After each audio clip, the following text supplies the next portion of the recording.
हम बात करेंगे कि अर्ली साइन आपके बच्चे में स्पीच डिले के आए हैं, आपका बच्चा स्पीच डिले में जा रहा है, तो आप किस तरीके से उसकी स्पीच थेरेपी घर में कर सकते हैं। इसकी वजूहात क्या होती हैं, बच्चा स्पीच डिले में क्यों जाता है, वो मैं ऑलरेडी वीडियो बना चुकी हूँ और उसमें डिस्कशन हम कर चुकी हूँ कि किस तरीके से क्या वजूहात होती हैं। उसका लिंक मैं आपके साथ शेयर कर दूँगी। और ओवरऑल हमने उसके मसाइल का हल के बारे में बात की थी कि ओवरऑल अगर ये मसला है बच्चे को तो हम किस तरीके से हल कर सकते हैं, उसकी भी वीडियो मैं कर चुकी हूँ, बनाई है मैंने आपका। उसके साथ आपको मैं एक लिंक जो है वो शेयर कर दूँगी और आप उसको देख सकते हैं। लेकिन यहाँ पे हम लोग बात करेंगे कि आप घर में किस तरह होम स्टिमुलेशन प्रोग्राम जो है वो स्टार्ट कर सकते हैं बच्चे के लिए। देखिए बहुत सारी चीज़ें ऐसी होती हैं जो कि एक स्पेशलिस्ट कर सकता है और बहुत सारी चीज़ें ऐसी होती हैं जो पेरेंट्स होते हैं वो घर में कर सकते हैं। थेरेपी जो प्लान होते हैं वो बना सकते हैं। तो सबसे पहले आप उसके लिए क्या करेंगे।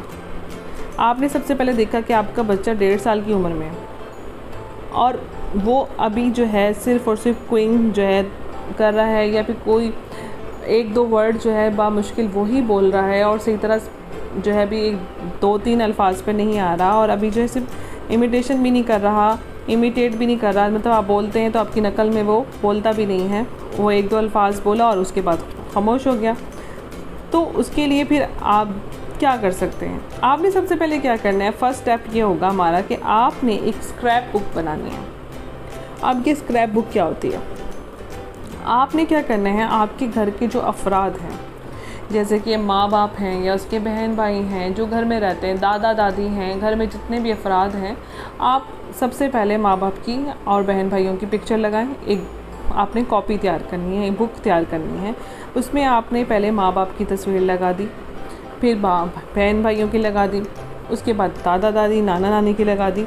अब आपने क्या करना है, आपने वो बुक बनाना शुरू की, आपने उस बुक को सामने बच्चे को रखा और एक पिक्चर उसको दिखाई और बच्चे को बाइलेबियल साउंड में आपने इमिटेशन सिखानी है। कैसे, आपने बोलना है हु इज़ शी, मामा मामा मामा, ये कौन है, मामा मामा मामा मामा। आपने नहीं कहना मामा है, नहीं, आपने मामा मामा, पापा पापा पापा पापा।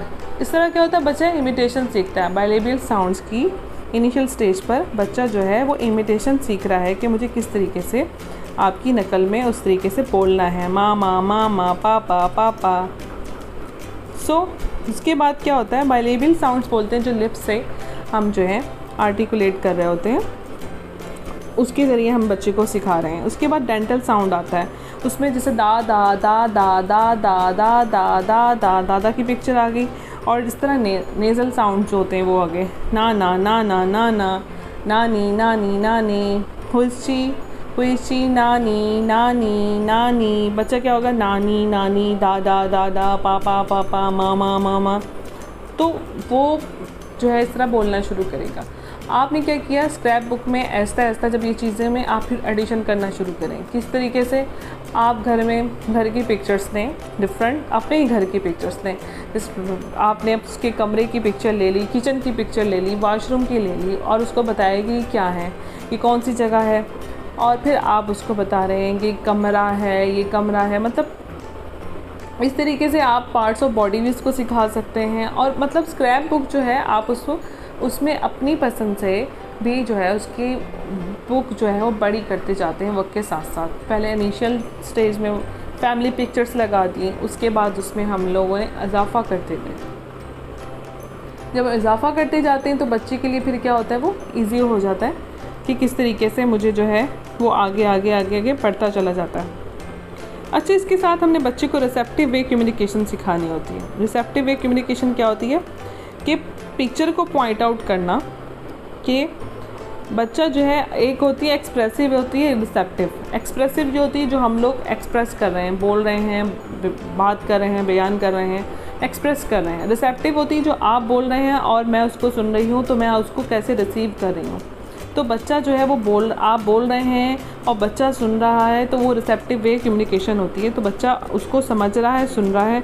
उसके लिए आप क्या कर सकते हैं, डिफरेंट ब्लॉक्स रखें और बच्चे से डिस्कशन करें कि ये क्या है, ये क्या है, ये क्या है। बच्चा जो जवाब दे रहा होगा और इस तरह ये देखो, ये क्या है, ये ब्लॉक्स है, ये ब्लू कलर है, ये रेड कलर है, ये ब्लू कलर है। उससे क्या होता है, बच्चा फाइन मोटर जो उसकी एक्टिविटीज़ होती हैं वो भी हो रही होती हैं साथ साथ उसकी, और बच्चा जो होता है वो बोलना भी सीख रहा होता है। आर्टिकुलेटर्स की एक्सरसाइजेस करवानी होती हैं इसके साथ साथ। और आर्टिकुलेटर्स क्या करते हैं, वो बेसिकली हमारे जो साउंड्स को मॉडिफाई करते हैं और रीडिंग स्किल्स को जो है वो बेहतर करते हैं। ये बहुत ज़रूरी होता है कि इसकी एक्सरसाइजेज जो होती हैं वो हम लोग करवाते हैं। उसमें क्या होता है, आप लोगों ने उसमें लिप्स होता है, टीथ होते हैं, टंग होते हैं, इसकी एक्सरसाइज होती है, सकिंग की एक्सरसाइज करवानी होती है, ब्लोइंग की एक्सरसाइज करवानी होती है, और लिप्स की एक्सरसाइज हो गई जैसे, और लिप उसके साथ साथ सकिंग की एक्सरसाइज जो है उसमें जो पानी की एक बोतल आप अरेंज कर सकते हैं, उसमें स्ट्रॉ डालकर जो बच्चा है वो उससे सक करे इस तरीके से, और आपने उसको सकिंग की एक्सरसाइजेस करवानी होती है। इस तरीके से आपने उसको सकिंग की एक्सरसाइजेस करवानी होती हैं। और उसके साथ साथ आपने जो है ब्लोइंग सिखाना होता है। आपने उसके लिए एक चेक बुक भी बनानी है, उसमें आपने क्या करना है, उसकी लिप्स की कोऑर्डिनेशन सही हो रही है मेरे बच्चे की, उसके साथ साथ वो ब्लोइंग किस तरह की कर रहा है, कितनी अच्छी कर रहा है, आपने ये सब करवाना होता है। ब्लोइंग एक्सरसाइजेस जो होती हैं ना वो बहुत अच्छी होती हैं एब्डोमिनल मसल्स के लिए, और हमें हेल्प करती है ब्रीथ को कंट्रोल करने में हमारी हेल्प करती है। स्पीच जो है, जब बच्चा बोलता है तो जितनी अच्छी उसकी ब्लोइंग एक्सरसाइजेज होंगी ना, उतना अच्छा क्या होगा, उसको अपना सांस को कंट्रोल करना बोलते हुए उसको हेल्प करेगा। कि कुछ साउंड जो होता है आपको पता है वॉइस वाले साउंड होते हैं, और कुछ जो होते हैं वो अनवॉइस साउंड होते हैं।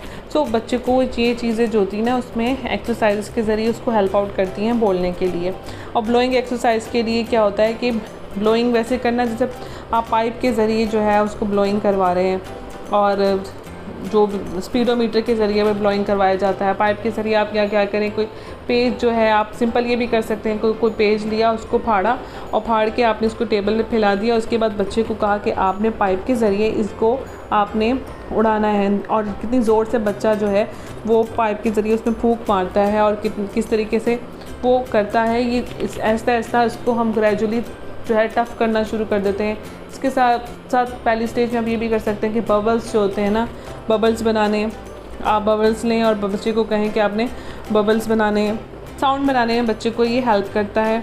और उसके साथ साथ हम क्या करते हैं कि डिफरेंट ये एक्सरसाइज के अलावा टंग की एक्सरसाइज जो होती है वो करवाई जाती है, ताकि उसकी जितनी अच्छी टंग की स्ट्रेंथ होगी, और तो क्या होता है कि बच्चा जो होता है वो बोलना सीखता है। और चबाने के लिए च्यूइंग ट्यूब मिलती है जो कि बच्चे की चबाने की जो उसकी हेल्प करती है, और वो च्यूइंग की एक्सरसाइज जो होती है वो करवाई जाती है। उससे बच्चे की जो होते हैं ना आर्टिकुलेटर्स जो होते हैं ना, वो जितनी अच्छी मूवमेंट होती है उतना ही बच्चा जो है वो बोलना शुरू करता है जल्दी से। ये सारी चीज़ें जो होती हैं ना ये आपको करनी होती हैं। इसके साथ साथ आपने सबसे पहले कर लिया कि आइडेंटिफिकेशन करवा ली स्क्रैप बुक के ज़रिए, रिसेप्टिव वे कम्युनिकेशन करा ली, बच्चे को चीज़ों को पॉइंट आउट कराया और ये कौन है क्या है, और उसके साथ रिसेप्टिव वे कम्युनिकेशन डेवलप की। और उसके साथ साथ हमने आर्टिकुलेटर्स की एक्सरसाइजेस करवानी हैं उसको, और जिसके अंदर लिप्स की आ गई, सकिंग की आ गई, और ब्लोइंग की एक्सरसाइजेस आ गई, टंग की एक्सरसाइजेस आ गई। उसके साथ साथ हमने क्या करना है, अब एक और काम ये करना है कि बच्चे को साथ टॉयज़, आप डिफरेंट टॉयज़ लें, जो जिस तरह के एक टॉय मिलते हैं, जैसे कैट होगी, जैसे आपने बच्चे को कहा कि कोई भी जानवर की ले लें, किसी भी तरह की आप ले लें, जैसे डॉग कैसे बोलता है, कैट कैसे बोलती है, कैट बोलती है म्याऊं म्याऊं म्याऊं। इस तरीके से आपने बच्चों को इमिटेशन सिखानी, गाड़ी कैसे चलती है गिंग गिंग गिंग, मतलब इमिटेशन सिखानी है बच्चे को, कि बच्चा जो है वो साउंड्स को बार बार रिपीट करे आपके साथ साथ। तो आप इस तरह के टॉयज़ भी अरेंज कर सकते हैं जो बच्चे को हेल्प आउट करेंगे बोलने के लिए, और बच्चा जो है वो इमिटेट करेगा कि हाँ इस तरीके से मुझे बोलना है, हाँ इस तरीके से मुझे बोलना है। तो ये सारे का सारा अर्ली चीज़ें जो हैं ये आपने घर में कर सकते हैं। अगर आपका बच्चा जो है स्पीच डिले में है और अभी सिर्फ फर्स्ट साउंड पर है, तो इस तरीके से आप उसको इमिटेशन सिखाएंगी और आइडेंटिफिकेशन कराएंगी, रिसेप्टिव वे ऑफ कम्युनिकेशन करवाएंगी, आर्टिकुलेटर्स जो होते हैं उसकी एक्सरसाइजेस करवाएंगी। इंशाल्लाह आपका बच्चा जो है वो बोलना स्टार्ट करेगा और इनिशियल वर्ड्स पर आएगा और बोलना शुरू करेगा। आई होप आज का एपिसोड आपको पसंद आया होगा, और आप जो है अगर आपको कोई भी क्वेश्चंस है आप मुझसे पूछ सकते हैं, आप मुझे पर्सनल ईमेल कर सकते हैं, कमेंट्स के ज़रिए कर सकते हैं। और ख़ास तौर पे ये वीडियो आप उनके साथ शेयर करें जो कि अपने बच्चे की वजह से बहुत परेशान है और उनका बच्चा जो है स्पीच डिले में है, अभी साउंड्स को डेवलप भी नहीं सही तरीके से कर पा रहा है या नहीं बोल पा रहा है या बातचीत नहीं कर पा रहा। आप उनके साथ ये डिस्कस आप उनके साथ शेयर कर सकते हैं ये वीडियो, और इस तरीके से आप जो है उसको नॉलेज को फैलाने का एक ज़रिया बनेंगे और ये बहुत काबिल सवाब चीज़ भी होती है। और इसी आपका कोई भी क्वेश्चन जो भी हो आप हमसे डिस्कस करें, हम पूरी कोशिश करेंगे कि आपके सवालात का जवाब दें और आपके मसाइल को हल करने की कोशिश करें।